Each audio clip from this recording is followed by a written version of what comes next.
Today, magluluto po tayo ng broccoli with garlic po. Ito yung broccoli natin. And yung gagawin natin una po yung olive oil po.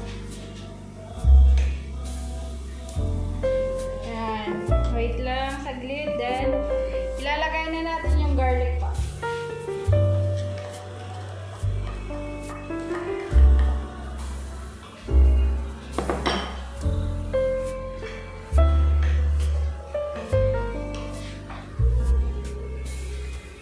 Dahil nag-color brown na po siya, ilalagay na po natin yung broccoli. Ito po, in-steam ko na po siya ng mga around 3 minutes po, mga ganun po. Para hindi siya sobrang lanta.